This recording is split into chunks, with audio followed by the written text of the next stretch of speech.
I'm sure you know the origin story of at least two of these guys, but you probably know the origin story of all of them.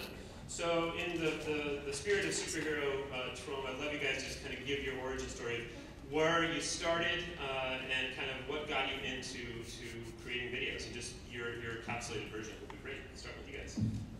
I'll let my older brother, who forced me to shoot with him all the time when we were kids, talk. Okay. In terms of doing things online, we were making feature films back in high school that I used to make him do with us, and got into some film festivals early on, and very, very fast, this was around 2001, realized this is not the way for two former Orthodox Jews to break it into filmmaking. The celebrities had already taken over that space, and it was like, what is going to be different and new? It took us a couple years to figure it out, but we're like, the internet. So in 2004, before YouTube, before social media, we were there with 3 feature films that featured action figures.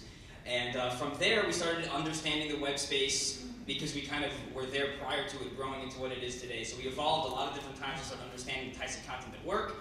And through many, many years and many, many failed shows, we eventually found our way over to YouTube that won out with all the other sites that were around at the time, really because of people like most of you here in the audience, subscribers, and that system really working and building a real audience that people are going to come back every time we start guaranteeing viewership, which is really the way that this is all going to start evolving in the future. So that's the short version of how we got here over the last almost 8 years.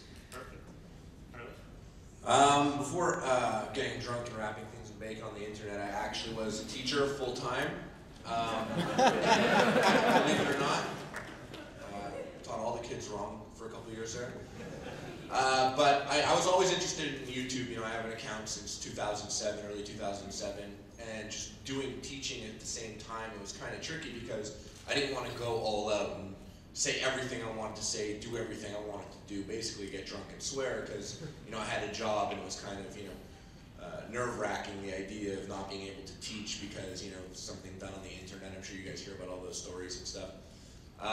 But, you know, eventually when Epic Mealtime came around, the idea just seemed right, and, you know, this is what my passion was. So we went all out, got messed up on the internet, made some videos, and I had learned enough from some past channels already from 2007, 2008, making game review channels and stuff, music videos, sketch-based stuff you'll never ever find because I removed it from YouTube. But they were all lessons, you know, all just learning, and so by the time Epic Mealtime came out, I felt like I was schooled enough in the ways of YouTube to capitalize on something that was interesting, which is, you know, just being fat. Everyone kind of wants to be fat a little bit.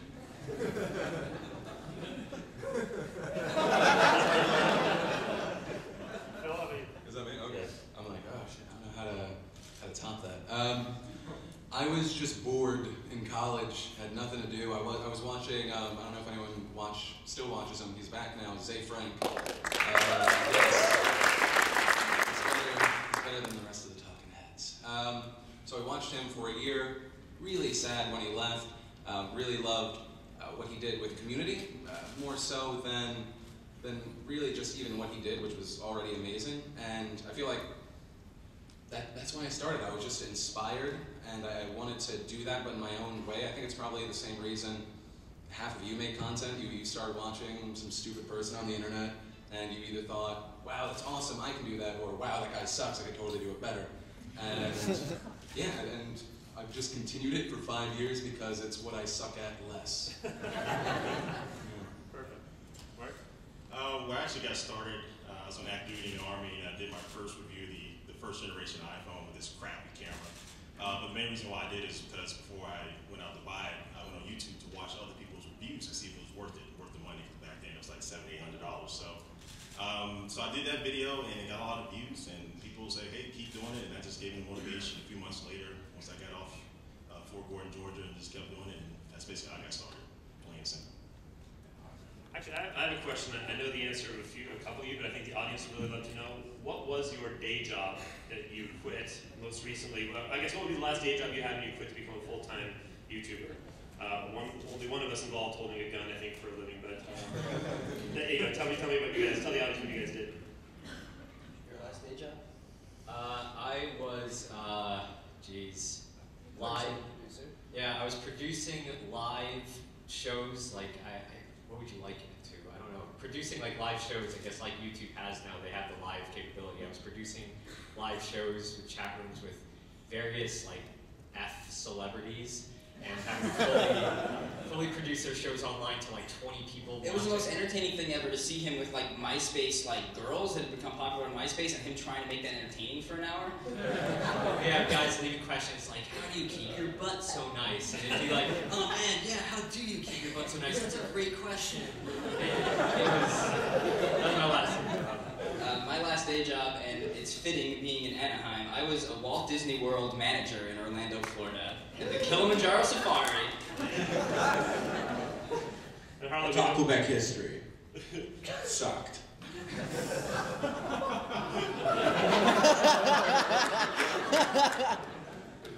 I worked the night shift at a call center, so if you wanted to cancel your Tybo DVDs, that was me,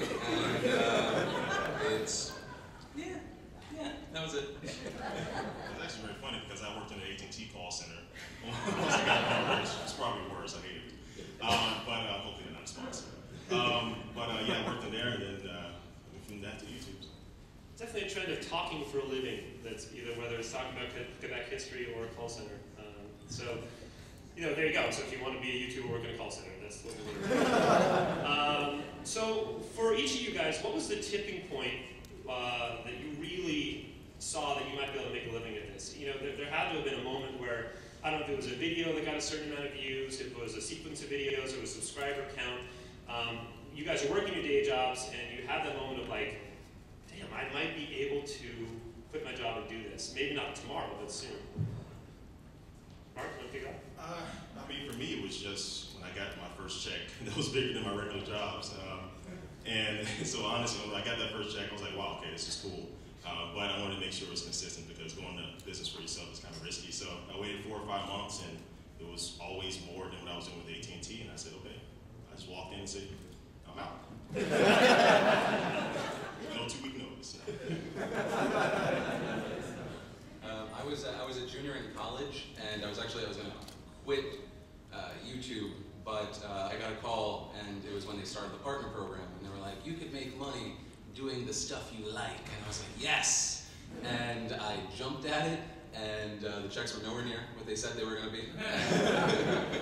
And it was essentially 6 to 12 months of just depression of making videos, and then people just liked them, and luckily it worked out, and I'm not living on the streets.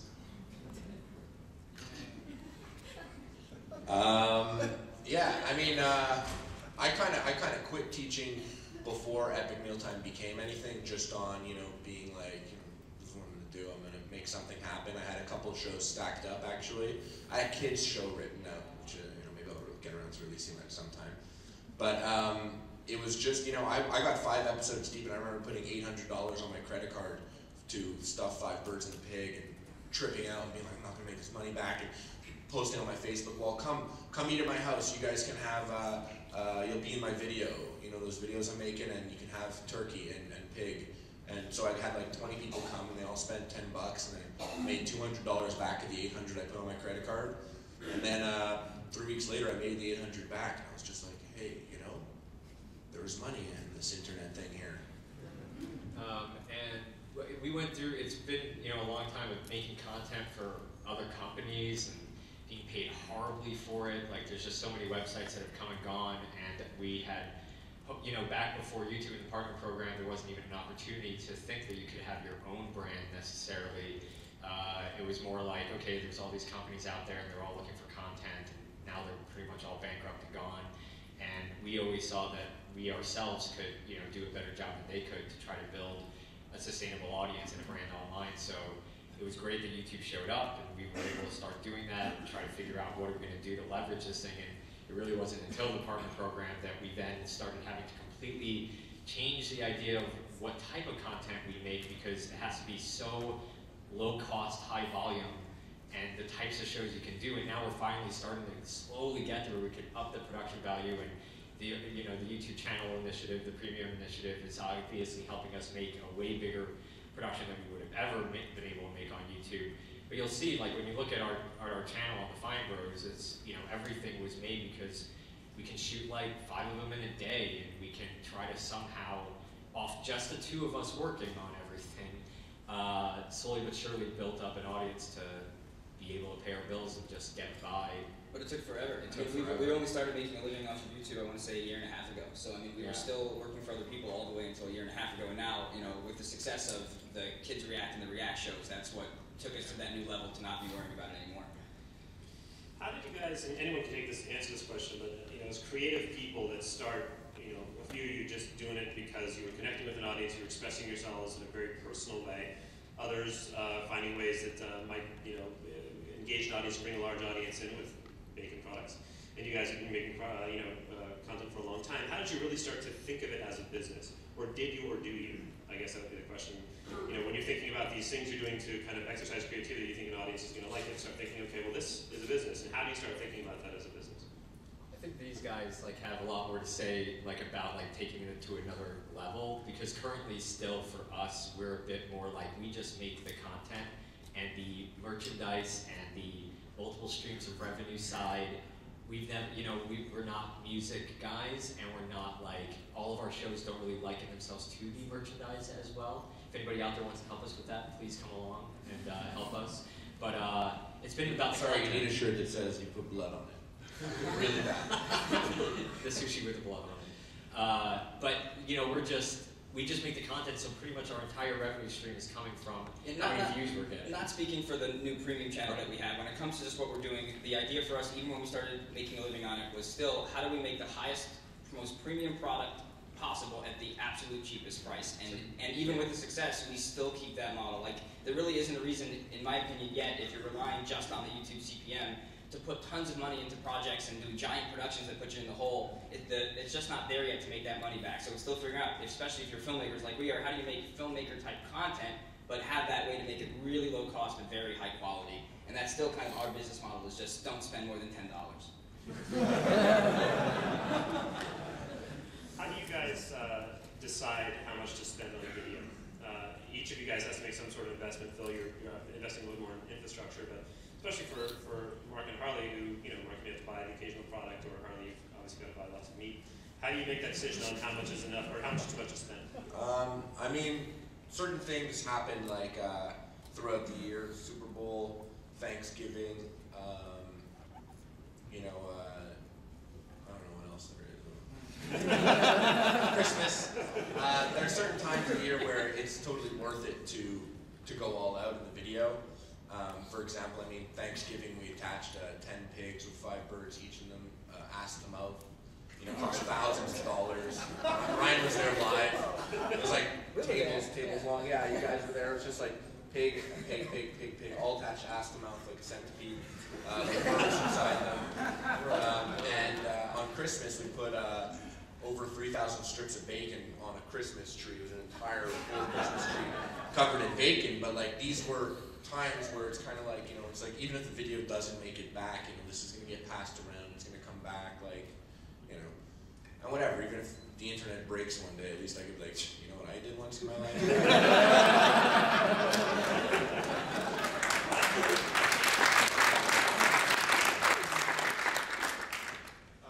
This is a quick note. My production team was lucky enough to help out with that shoot, and I had a vegetarian/vegan sourcing all those pigs, so that was one of my things. I was like, you can now say you did that in your life. For me, it wasn't that cool, but reviewing tech products, I do notice the trends of what my viewers want to see when the new iPhone, the new iPad comes out. That's kind of a given. So that was really hard for me in the beginning, where I was buying a lot of these products and I wasn't making the money back for it, but I saw it as an investment, and I guess kind of that goes with the business side of it. As far as my viewers will like this, they'll pass it on to their friends, and one of these popular products will get searched on the internet, on Google, on YouTube, and eventually it'll start to catch traction. So just buying these products, making the money back in the video. If I don't, I just chalk that to an investment. You guys are all entrepreneurs, essentially, and you're having to invest in your businesses. And I wonder if there's a thought, or I don't know, I'm sure there's not a formula, but for a lot of these young creators here, a lot of you guys are here because you are young creators and you want to learn how to you know, to do what these guys do. Is there kind of a way to think about how much to invest? Do you spend $10,000 on a video? Do you try to spend $100 on a video? I mean, or do you just sort of make the video that's the best video you can and just see what happens with it? Is there a way of thinking about that? Oh. Anyone? I was just thinking that I can't answer that. All my videos cost nothing. True. That's true, yeah. Well, I'll get to you in a second though, because you've done some other investing this year, which has been exciting. Well, maybe we can jump into that now. I mean, obviously, Phil, you've built out a whole new channel, a YouTube-funded product in SourceFed, but you've also been expanding your infrastructure and making some investments in people and in the studio, the office space. I would love to hear, obviously since last VidCon, that's kind of been a major development in your business and in your life and your career. Maybe talk us through it a little bit. I know it was a YouTube-funded project, but you definitely have made some tough calls. You've made some investments and built out what is a full kind of studio business. And so talk us through kind of that year, how that sort of came about. That's so much stuff. I know it is. I'll target everyone. Okay, so the past year we started, I don't know if anyone watches it, the new premium channel, SourceFed.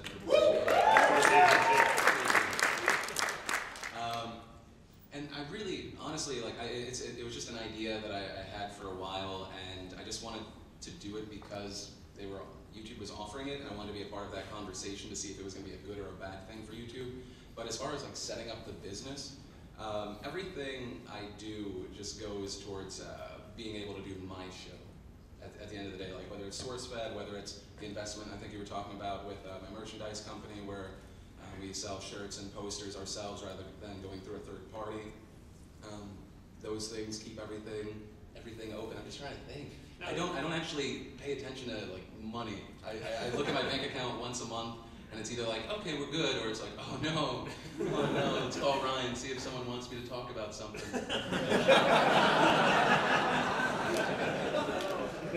Well, you guys, you moved into an office. You took that step. You have a studio, you have an office, and that decision for all you guys. Actually, let all you guys talk a little bit about your infrastructure. I think from one end of the table to the other is a very different sort of infrastructure you guys have built out.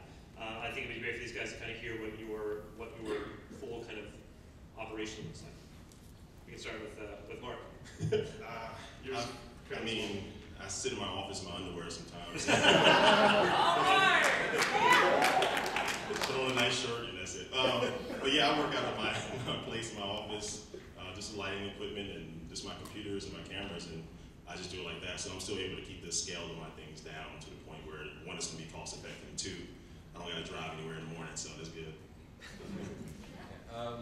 My show has, I would say, 3 people on. Well, yeah, 3 people on it. I have 2 editors and a producer / does everything that I don't want to do person, and then SourceFed's 9 people, and yeah, that's just a machine. On my end, actually, the team is incredibly important because I don't know how to cook. I think that's a hidden beauty of Epic Mealtime, is that the ideas come from someone that doesn't know jack shit. And I remember, we had hired a chef earlier on, episode 5, 6, somewhere around there. And I remember talking to him, sharing some ideas, being like, oh, we're going to put cheese on the lamb. And he was like, what kind of shit? I'm like, do this one. He said, that's cheddar. You don't mix cheddar and veal. And I was like, you're fired. It's not what was supposed to be or isn't. We make chili and we dig a hole out of it with our hands and pour 4 Loko into it. It's not about being a chef or anything like that. So I got guys on my team that know how to cook. Some of them have places that we cook at sometimes, never at my house. And I get these phone calls once a week where I call up some of the guys. I'm like, hey, here's what we're doing this week. All right, we got to get carcasses or whatever, and the conversation starts there. And it mutates, and I single-handedly edited the first 70 videos of Epic Mealtime, and it took a long time for me to basically pass the responsibility on to someone else and start to supervise and oversee that, but it was taking up too much time. And one thing that I did was I taught all the guys that got into Epic Mealtime for just being funny or knowing how to cook, and I took those guys and essentially taught them how to edit, how to hold cameras and stuff like that. And all these guys now we're this team that works within itself. There's rarely do we outsource some other production team or something like that. We're just literally down to YouTube, man, grab the camera and point that shit at the food. Sound guys, no sound. People listen to this on their iPhones and laptop speakers. We're not doing sound. But the team itself is my buddies, my friends, you know, which makes this whole thing of it being like a dream, the biggest part about it is that like we do it as friends. Like we go and, you know, we're best buds. And we'll make videos on the internet.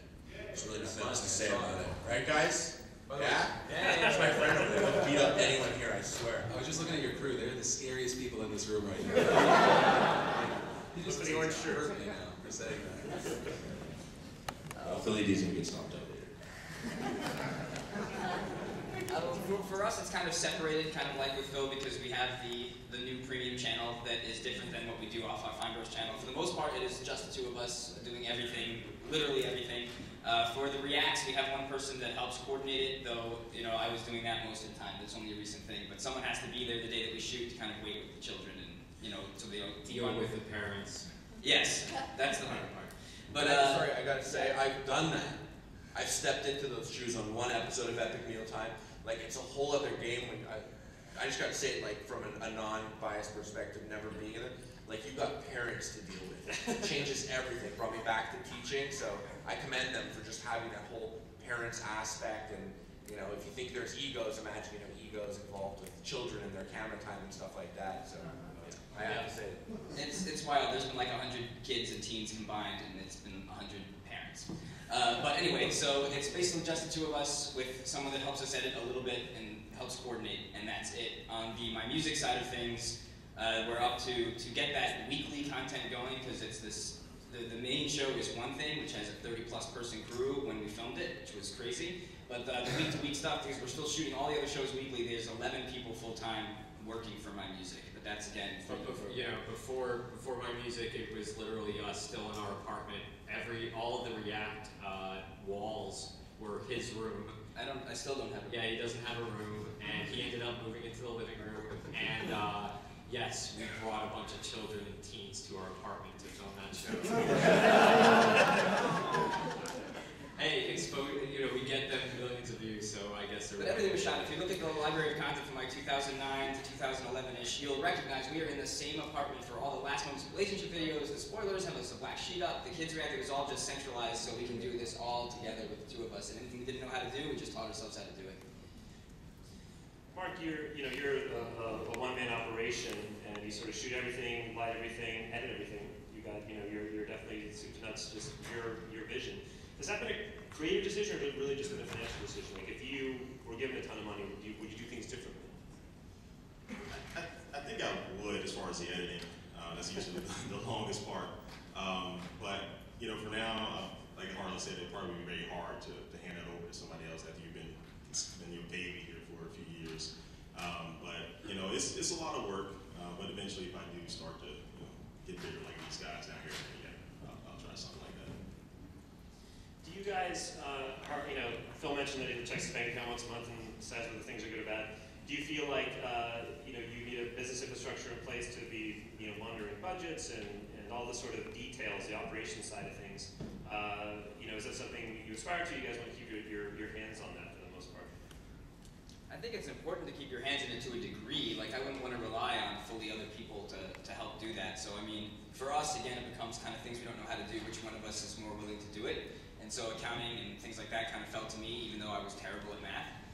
But, you know, so for us, it's like keeping your hands in it, but it's different now with the infrastructure of all these employees, and you need to. Like, you have to do things by the books with that stuff. I feel like all of us kind of, prior to things like that, are kind of figuring out how to do things in a very still freelance model, because people aren't really steady. But once you're like a legit operation, you want to be a legit operation, because you want people to be happy to be working for you and not, you know, feel slighted or like we don't know what we're doing. Like, they're definitely, that stigma I think plagues all of us generally about being quote unquote amateurs. So I think even on the business end, it's important to be professional. So I'd say if you're making enough money to do it, you definitely should learn it yourself or get someone to be helping you do it to a degree. Who, for these young creators or new creators who are doing stuff on their own, what should be employee number one, in your opinion? Like, what should they do? Is it an editor? Is it someone to manage the production side of things? Like, in your mind, you know, if you're going to hire one person, who would it be? I mean, it obviously depends on your skill set, but I mean, you edited your shows for yourself for a while. I did it for a while, but my entire life, my view on producing video changed with an editor. Just like they're like, as far as like my videos, all the videos I post, I imagine most people, they're like the unsung heroes. They make everything amazing. Like they make me sometimes funny, and it's a nice thing to have. That's what I would say. On my end, actually, whether it wasn't really intentional. The first person hired was actually someone to help with the merchandise. Like Phil, we do our merchandise ourselves. I mean, there's a good chance like me or Muscles Glasses actually packed your shirt if you bought it from epicmealtime.com. So the first person that I ended up hiring was someone to oversee that entire operation, just so we could kind of keep it to ourselves. And then the next thing was an editor, which, you know, I mean, if you're not as fortunate to have merchandise be something to hire for, then editing definitely helps if you want to start using your mind. So, I mean, Vance pushed me to get an editor for 4 months until I started doing it. It was all about, you know, me, I got to do it myself, and then I realized that you could have someone do it, and you could literally just be the most annoying person as you pop in over their shoulder every an hour and a half, and just be like, yeah, how's that video looking? Executive producer. I think, yeah, it's an editor. It's just, even if it's saving you a day, you know, of time, you might still feel like, oh God, I have to give this person a million notes, and it's so frustrating. You're having to manage this person and tell them they're doing it wrong over and over again, and trying to get them better and better every week and working with them. But even that day that you're saving because you're not the one physically capturing, logging, you know, cutting up that first assembly, like all those things, just slowly but surely getting yourself more time. And you have to be working to figure out how are you at the top of your company going to get yourself just that little bit of more time every month that goes by, so that you can have the time to make another show. You can have the time to just go and network more. You could go to another meeting that might bring another deal with somebody. So I'd say that the editor is first and foremost that person that's going to help you get out of editing, because you are, I think that probably everybody here is their own editor at this point. It's where we all start. And I'd say after that, once you kind of get past that, I'd say it's some type of more business end person, like the producing side and the business side, so that is something else that you can be handing off to somebody more. If you're more of a creative, if you are more of the business person, then I guess you want to still be involved in that. But if you're more of the creative, which I feel like a lot of YouTubers are, you want to have more time to not worry about that conversation where you're trying to get more money from somebody.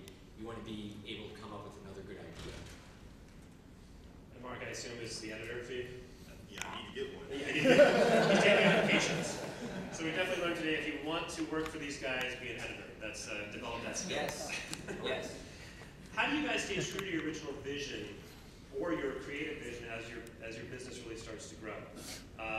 You know, and Mark, in your case, it can be in the size of the audience and the interaction you're getting and the sort of feedback you're getting. As your audience gets bigger, you're getting all sorts of feedback from your engagement.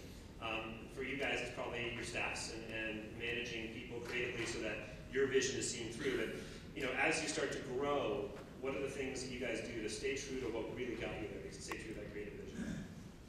I mean, it really is just the audience. They'll tell you when you're messing up or jacking things up or doing something that you weren't doing before or you shouldn't be doing. So it's always good to try out new things, but just listening to my audience and making sure that I'm producing content that they want to continue to watch and enjoy. On our end, it's pretty simple. We've always lived by the whole thing of that, are we enjoying this? Are we having fun? Okay, good, screw everyone else. And sometimes we've even gone to the extent of creating a video, and we're so happy with it, we're actually looking at each other, we're like, oh, the internet's not gonna like this one. And we're like, upload. But that's just the way it is. I mean, if we're having fun doing it, then, there's so many people out there are gonna enjoy it, people are gonna hate it too. But, I mean, as long as we actually enjoy what we're doing and we're happy with the product, then we really, that's the bottom line. I mean, I jump on that to agree that, it's also just what you've presented out as what your vision and brand is. Like, for us, I think if you're a viewer of the Fine Brothers, for the most part, you know that we do lots of different shows, though there's always going to be the people that are just going to scream and yell at us when we don't put out a Kids React. We do a lot of different shows and people know that. So as long as you're doing what you're doing, it's for us anyway, why would things change? Like, anything that you put out is still something that you wanted to put out. I think things start getting dicey if you're dealing with brands or some overall company that you're allowing from the way you made your deal to have that much input on what you're doing. You can do brand deals fantastically well, like these guys have done. That like it's just part of an integration into what they're already doing, which I think all of us should be doing more, and making the brands understand that yes, we should be working together, but you got to do it on our terms, and we'll still get your messaging out in a way that you don't even realize is way better for your brand anyway. I think the only real concern is if you're going to let a brand or someone else tell you what you're doing. Otherwise, you know, you become successful because you're making the content that you want to make. If you're making it for someone else, that's where the problems are going to come, dislikes or not, on the videos. Yeah, I would say it's probably a balance. Oh. It's like, yeah, sing a little. I would say it's a balance, I think, of everything these guys are saying. You listen to your audience to a degree. I listen to them. They'll call me out if I'm being a dick.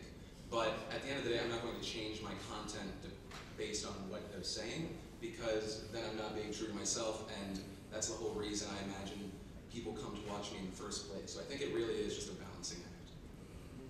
But you guys hit on ad sales, and obviously we live in an ad-supported medium, and that's a big part of the business. How do you think about sponsors? How do you think about who you're going to accept into your world and into your ecosystem? I mean, Harley, you know, Netflix.com/bacon is now in the lexicon of sponsorships. You know, how do you guys begin to think about how to make that truly authentic? Well, let me just say that if you do go to that,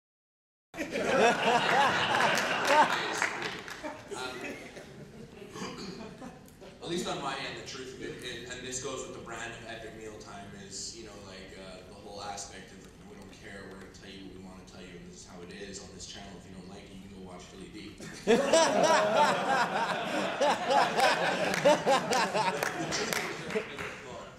The truth of it is that I watch Netflix. I actually use it all the time. So I am glad to tell people use Netflix, because I'll tell any of my buddies you should sign up to Netflix gladly. And you know, I mean, it's if I can get paid to do it and have it on my videos, and I'll tell more people, then it's just kind of win-win. You know, being a quote-unquote sellout, there are so many things that I don't do. I remember earlier on having like an offer from Mini Cooper to have a Mini. You know, we were supposed to drive around it at Epic Mealtime for like the summer. And I was just like, it's not going to work. And I'm like, why? You get the car and you soup it up and have that. Like, it's called a Mini. You know, it's literally nothing happening. And I don't want to be in it. I don't want my friends in it. I don't want Epic Mealtime on the side of it. It's Mini. Like, it's over. And I mean, so there are times you have to kind of draw the line of what you think is possible or not. You know, we put ads in our videos, and I mean, it's the only way we can keep doing it, and I don't go back to teaching, is if we actually do integrate into our videos. And I mean, the truth of the matter is, I'm not truly selling out until I'm literally selling vegetables or trying to tell people to sign up and get free vegetables for a month. How do you guys, please, anybody agree with that? I mean, for us, we've done very few brand deals. I think that sometimes it's because we're just not willing to do it, because again, we're not, you know, our brand is a bit confusing and is a bit spread out. Confusing is a weird word. It's more just like we do a lot of different things, so there isn't necessarily one particular voice. It's not as, you know, it's not as simple, it's never simple, but like, you know, Epic Mealtime has their brand and they talk in their videos, and Phil, of course, talks all the time. We never talk in our videos, ever. So it's a completely different way of how you're going to do something like that. Unless they're going to make a bunch of kids at the end go sign up to Netflix. Which we never do. You should, though, you should. We should, but we won't. So it's become, if they can integrate properly in, which has really not found the way in, and we're not approached as often, I think, as well, because either they know that we can't talk directly, or they get confused as well by looking at, oh, they do all that stuff with Kids React, and then they may find, you know, one of the other videos that we also make that is not as in the same brand category as that reaction. A lot of people would be, like, you probably think that, oh, if you are a top YouTuber and you're getting 20 million views a month on your videos, that you must be contacted by brands all the time and turning them down if you're not doing them. Or you don't even know and we're doing them and you can't even tell. No, we literally almost never get approached to do any brand deals. I think we've done 4 the entire time on YouTube, the last one being the Doctor Who, like, recap video. That was the last. I'd say that, like, maybe we've been reached out to like 10 times. I would say you guys should have like a, you know, like say on Kids React, this child is sponsored by Jack Daniels. Just an easy way to is like a teen, well, we're in the wrong country. I guess if we were in a country that had 18 as illegal drinking age, when a teen becomes 18, they join the giant Jack Daniels. You guys will be out of there. That's what we'll visit and do a teen react there, and you can get them drunk. Yeah? That sounds horrible. Phil and Mark, how do you think about brands? I really just got started to like in video advertising with Netflix or Squarespace or something like that when I joined Revision 3.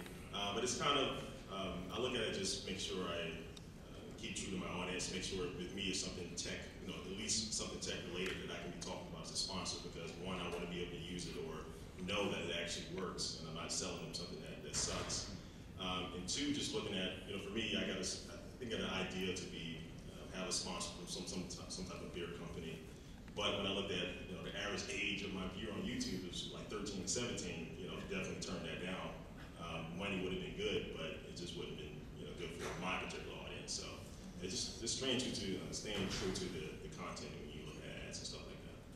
I'm sure Harley would have been more than happy to sell the beer. But. Yeah. Yeah, I think it is. It's like Harley says, really, it just has to fit with something that you agree with, you like, or at least you find interesting. Otherwise, yeah, then you are selling. I think, yeah, you sell veggies, you sell minis.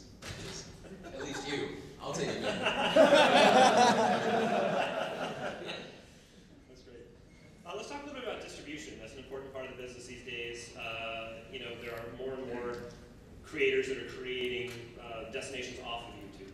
And, Revision 3 has been doing that since the beginning. And I'm curious to hear your thoughts on that. YouTube is such an important part of the business, obviously. It's the core. It's where the real monetization is happening for each of you. But how do you start thinking about off YouTube distribution? Or how should these guys start thinking about it? I've failed at it, but I think someone that's really done a great job would be Freddie Wong with Kickstarter. Oh no! Oh, thank you. RocketJump.com.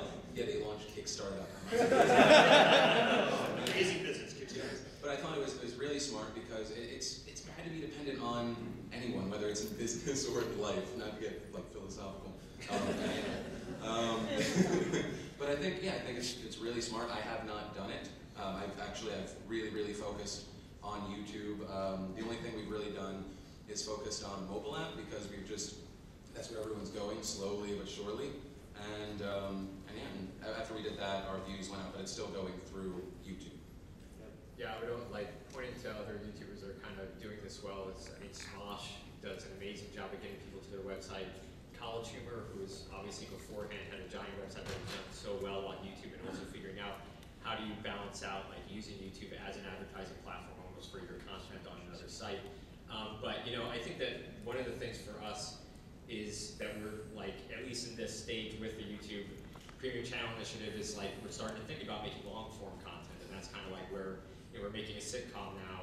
And so the idea is, okay, how can we utilize, because right now I don't know much places that it's worth putting your content that you can guarantee why spread out your audience in any sense, and what platforms that are out there that are getting enough views that you can make enough money on when you put it on the other sites. I'd much rather be focused until another YouTube shows up, or somebody shows up that's going to be able to tell you that, yeah, if you put your content here and you see it out here, here, and here, you're going to get this much more money, this much more views, this much more audience that's loyal to your brand. It's not happening yet, for the most part. I would say, in terms of advice, I think having a website from the beginning and finding ways to let your audience know from the very beginning that you have a website and a reason to go there that isn't just oh, here's the bloopers, some actual substance content, or what Fred is doing even, letting them have it a week early or something like that, making it a cool experience and a way to engage with them, because we were around prior to all of this and had our own website where we had to have our own QuickTime uploads and the servers would go down if we had a hit and all that stuff. But we had a giant website that was very popular back in 2004, 2005, and when social media and YouTube came about, we saw it kind of go away, and then we kind of abandoned it. And I think in retrospect, we should have just continued to grow it, even though no one was visiting as much, because it could have been in a much better place. Now we're back to zero, and I definitely think that having a website is important because you never know what's going to happen with a YouTube. You need to have somewhere else to at least have them all there to give them information that isn't YouTube, especially with YouTube sometimes glitching all the time, and and they don't see the video and all those types of things that if you have a website that everyone goes to also, or an app, then there's other options. For me, mostly everything's still on YouTube. I did get an app a couple years ago, which Phil said, mobile views are really where it's at now. People viewing your videos on tablets and cell phones and all that stuff. But me, just really just pushing the word out on as many networks that I can on Twitter. I don't use Google Plus that much, but Facebook and all that stuff. That's where I mostly do my things. That's where I'm spreading content. Yeah, I mean, epicmealtime.com was something that we always, like, as crazy as it sounds, literally, if anyone ever asks, we just say epicmealtime.com, where it just houses our YouTube content, and I mean, like, it houses our store there, and there really isn't much beyond that, and I've always looked up to Smosh.com, and I was always like, this is amazing, this is cool, but it kind of takes balls to build an audience up on YouTube, and then kind of take it away, and be like, now you get it on epicmealtime.com 2 days in advance, then on YouTube, and truth of the matter is having a good player on your website is pretty expensive, especially if you're expecting, thousands of people to come and watch your videos. So I mean, we haven't really taken advantage of that, but it's something I want to do, but not at the cost of, alienating my fans and know that Epic Meal Time on Tuesdays is on YouTube, and like that's where you can get it. So anything I do from that point forward will still always be based on Tuesdays. Epic Meal Time will be there, and that'll be the first time you can get it anytime. And anything else, maybe, whether it's, thinking up, like they had said, something beyond just Bluebirds to bring people to your site, it's definitely worth considering. Because, I mean, YouTube updates their front page, and all of a sudden, reply girls are sitting for 8 weeks in that spot that maybe one of your videos could have been in. It changes the dynamic of your business. So you just always want to be able to, like Phil said, not depend on anyone except yourself. So. Kind of a philosophical question. As creative people, well, first of all, as business owners and business people, you're also creative people. Success can bring with it, having been around this business a long time, many neuroses and stresses, some imagined, some are real.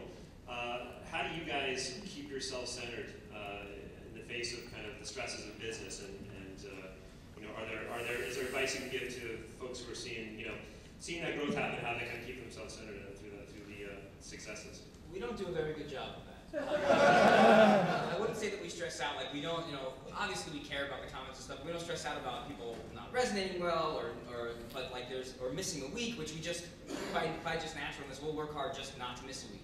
But if we missed a week, we missed a week. Like it's not that kind of stress, but it's more of like, man, there's so much to do at all times. There's so much more we want to do at all times, and we have a lot of trouble reining ourselves in and being like, hey, you're doing very, very well right now. You don't need to think about 5 other shows that you want to make, getting mad at yourself that you haven't released that show in 4 months, So I think for us, though, we keep ourselves centered by just continuing to work. And I'll get a little sappy. I'd say that it's the fact that, my best friend is my brother, and we actually fully, and we have each other to kind of center ourselves and always have perspective and self-reflection and keep each other on track and not let ourselves get out of hand. I'm not sure if with you guys you have like somebody that kind of does that for you guys, but at least, we're not alone. We have a business partner that like we fully believe in and trust. So that kind of helps us kind of always make sure we're on the right path. It's cute because you guys take baths together. We also spoon. Anyone else have a thought on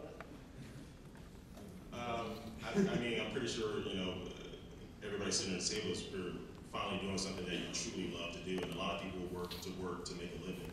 But when you finally start doing something and you kind of just fall into it like I did, you always have to remember that you're blessed to be in this position, to be able to every day do something you truly believe in and go into business for yourself. And you always know where you could be. So that's how I look at it. Yeah. I would say every single day there are like 100 things you could be stressed out about, but the only thing that keeps me somewhat sane is if I think about the thing I'm stressed about, if it affects me physically, like I can't eat or like I broke my leg, then I'll stress about it. But anything else, I mean, it's not such a douche. You can overcome. Most of the time. Harley, do you want to add to that? No. Okay, fair. Looking forward to the next year when we get to next VidCon, without getting into specifics, obviously, what are the things you guys are looking to accomplish, hope to accomplish in building your business on YouTube or outside? When we come to a year from now, what do you guys hope to have done?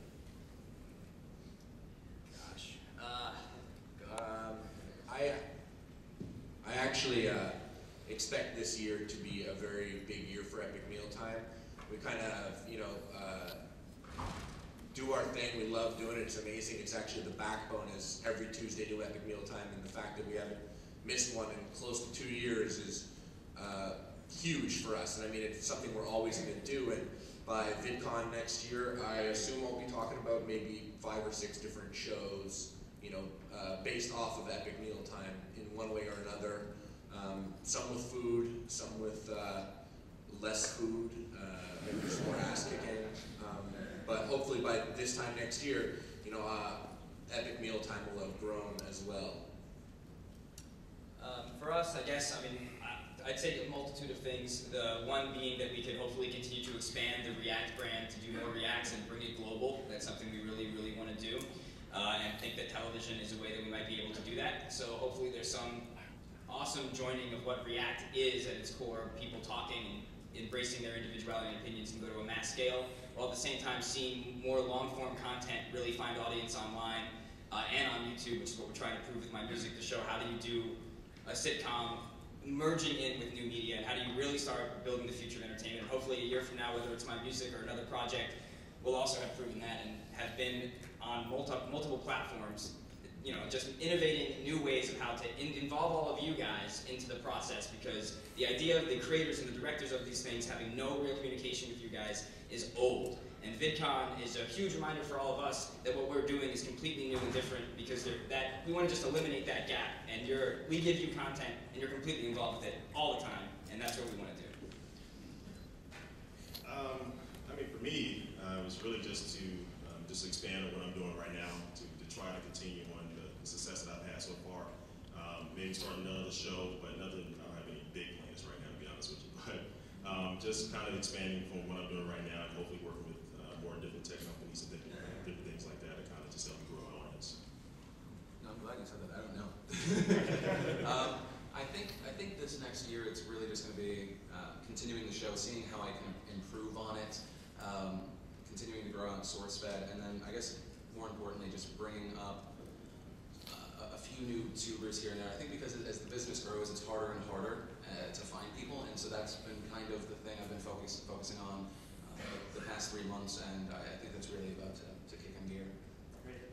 We have a couple minutes left, but I'm curious if any of you guys have any thoughts on the general content trends or business trends. I mean, it's all business and content are the same. On YouTube, what are you projecting or seeing is going to kind of be a trend as we move forward? Is there anything you kind of noticed? YouTube will change something once a month.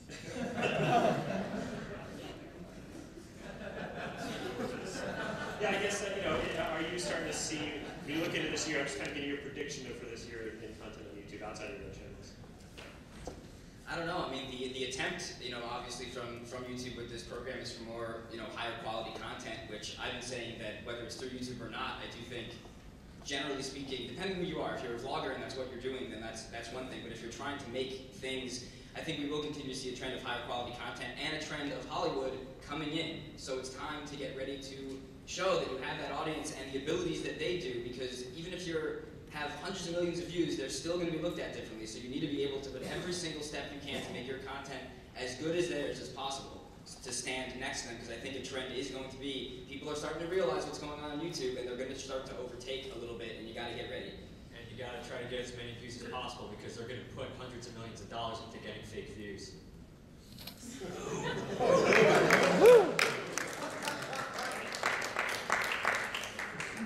All right, my last question for you guys. Since this is a business of YouTube panel, if you were doing any job that's not your job, what would it be? Anything. Astronaut. But you can basically pick any gig that you would have that's not having anything to do with YouTube, what would it be? I would probably be a guidance counselor at a high school with all the kids I've now worked with. That's probably what I would do. Yeah, nothing. Genuinely nothing. I would be doing my very best to think of ways to do nothing in life. I would be Shay Carl. That's not the best joke. With that. Man, I don't know. I'll probably be in some type of geek position doing something techie-wise. So that's about it.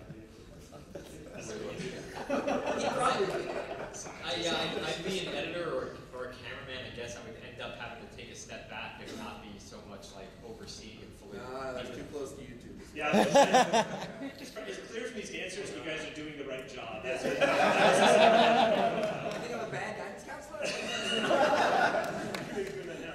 Well, guys, we've come to the end of the time, and if you guys have questions to these guys, I think you'll stick around a little after the panel. You can come up and say hi. Thank you all very much, and thank you to the panel.